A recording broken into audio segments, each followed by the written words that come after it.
Hello and welcome to the Fly Kingfisher Winning Post. I'm your host and guide Mohit Lalwani, and on India's #1 horse racing show, as always, there's plenty on tap. So let's get started.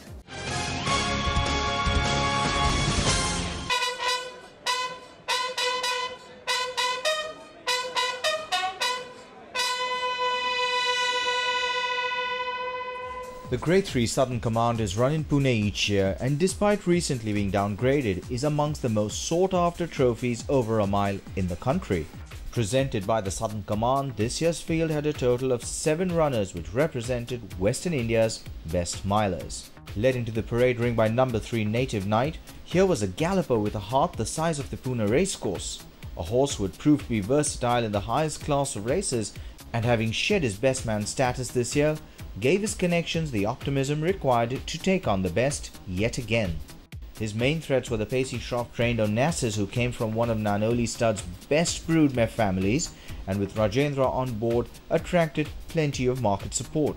This 5-year-old was best when held up, and it wasn't long before Shroff passed on his instructions to the rider.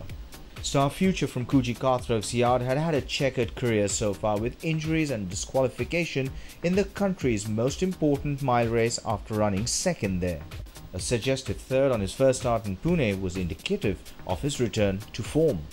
Suchalyo had run behind Star Future in the Indian 2000 Guineas, but had brought some outstanding form into this race with 2 victories in Pune. Mr. Greedy, in the same silks as Onassis would carry, would give the field weight and was never without a chance. With the market chasing Star Future and Onassis, the jockeys were given their leg ups and sent off to the start. Well, now the horses are on their way to the starting gate. We'll come back and join them very shortly. Meanwhile, it's time for us to catch up with our Kingfisher Trailblazers, and this one is the winner of the Casino Royale sponsored World Gaming Festival trophy.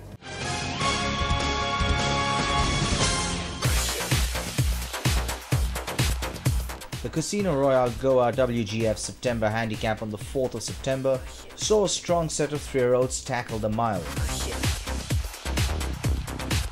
Spook from Imtiaz Said's stable and Smart Hunter from Kuji Kathrak's stable were the fancies as the starters set them away, only to be surprised by a trailblazer. Brave Vision shortening his strides, now being joined on the outside by Spook in the middle. On the outside there's Smart Hunter, 2.5 further back there's Bling, then comes Royal Crest and Kathleen already under the stick as they begin to negotiate the home turn. With about 400 meters more to run for the Casino Royale Goa WGF September handicap, Spook comes in on first, a length and a quarter clear of Smart Hunter under the stick. Towards the inside there is Bling making some progress. After that there is Brave Vision and Royal Crest. With about 250 meters more to run, Spook is now being challenged on the inside by Bling and Smart Hunter on the outside, but Bling stretches on well. Bling under the stick is about a length and a half in front of Spook and Smart Hunter. Going for the 9 now, it's Bling who wins the Casino Royale Goa WGF September handicap with about 2 lengths in front of Smart Hunter.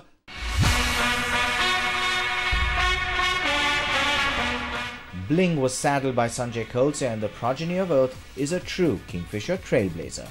Probably at the 100-meter marker when she started to finally move, because she had got a check and she was a little behind, so I was a little worried. But it's all ends well, that ends well, I guess. This horse's name is Bling, and it was chosen by my sister. So, and we all liked it, so we just said, it's a filly, so might as well, she can get some good bling for us. See, we had run close, not a close, but 4.5 lengths behind Star of Gibraltar, who ran very well behind Maddox in the big race. So we definitely had form, and Sandesh has ridden this horse twice before, and I think he did a brilliant job. 1.5 following 300 metres पर लगा, शायद मैं जीत सकता, क्योंकि सामने वाले रुक रहे थे, तो मैं बोला मैं शायद पहुंच सकता. रेस एकदम फास्ट था, पेस मेकर एकदम 10 लाइन भाग गया था, तो इसकी वजह से हम उसको चेस नहीं फॉलो कर रहे थे एकदम फास्ट है. इसकी वजह से थोड़ा ट्रैक भी ज़रा सॉफ्ट हो गया, बहुत बारिश की वजह से. 300 मीटर तो ऐसा लगा मेरे को, वो रुक रहा था नहीं, कैसे अनकम्फर्टेबल लग रहा था घोड़ा, और बाहर जा नहीं देख रहा था, टायर्ड हो गया था. इसके से बाहर ग्राउंड, वो शायद बोला अंदर से गया तो मेरा ग्राउंड बच सकता नहीं क्या, इसके से अंदर से मैं ट्राई किया घुसने की.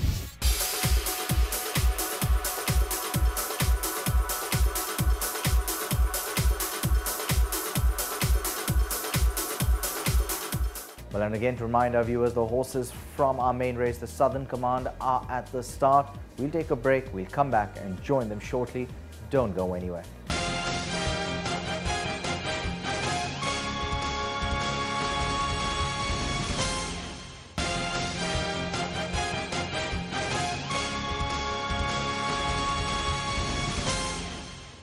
Welcome back to the Fly Kingfisher winning post. Now it's time for us to get to meet, well, a very famous personality from the racing world. It's time for us to get to know your racing pro.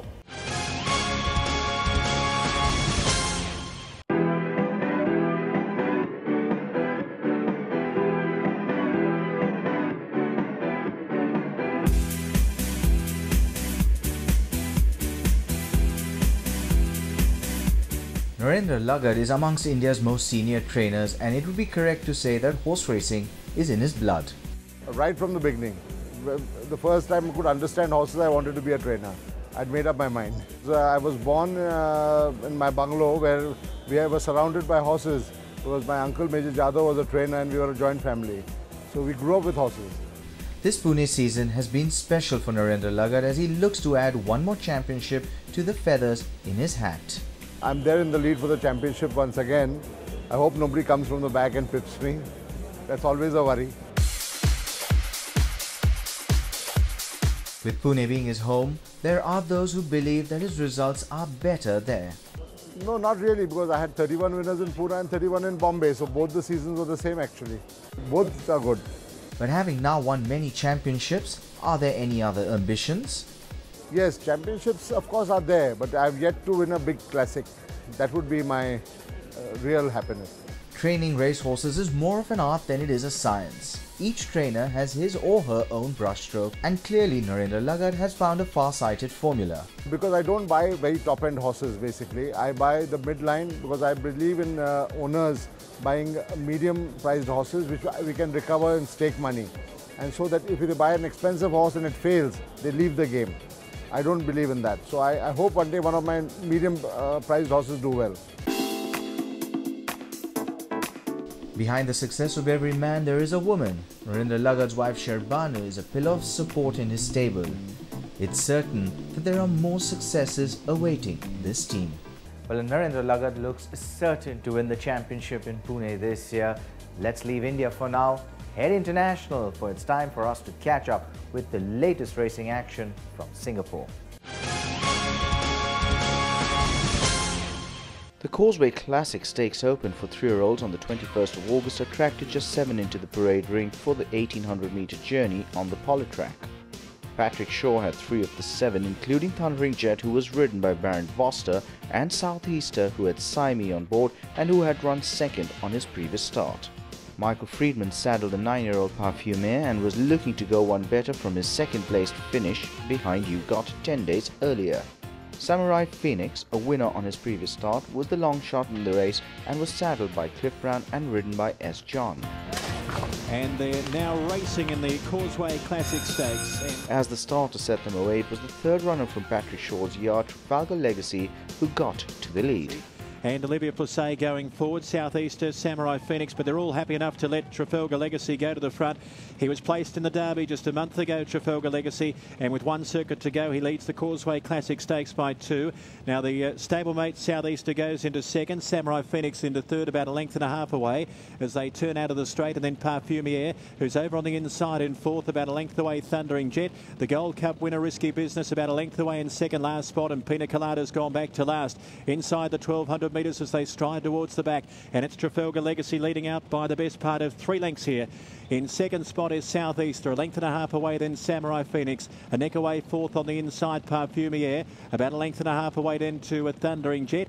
Then Risky Business, who's second last of the 7 runners here, and Pina Colada last of all. Well, Thundering Jet, he's not going overly quick as the field about to make the turn off the far side, and it's Trafalgar Legacy who leads the way. Southeaster getting closer now, and then Thundering Jet, who's moving up out wide, so the shore runners all very close to the pace. Parfumier's had a nice run over near the rails, and then Samurai Phoenix as they start to up the tempo now. Pina Colada's pulling out wide, and Risky Business staying towards the rails there, Jurek, as they come up towards the turn. They've got about 450 metres to go, and it's getting serious here in the Causeway Classic Stakes, and Southeaster's going up on the outside at Trafalgar Legacy, about 2 lengths away. Parfumier is getting out, 300 metres to go, and then Samurai Phoenix, and further back Risky Business. Southeaster racing up to Trafalgar Legacy, but here comes Parfumier and Samurai Phoenix. This is a big finish now. Parfumier racing up to Southeaster and Samurai Phoenix. 100 metres to go. Parfumier, Southeaster, Samurai Phoenix. A three-way struggle. Southeaster on the inside. Oh, I think he's kicked and won it. Yes, yeah, obviously a nice lightweight. They went a bit of a clip.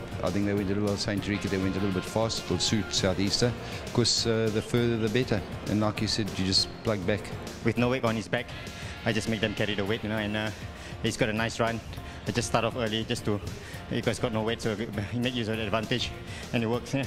This was Southeaster's second victory at Kranji, and with it the 5-year-old son of Galileo has taken his earnings to over $150,000.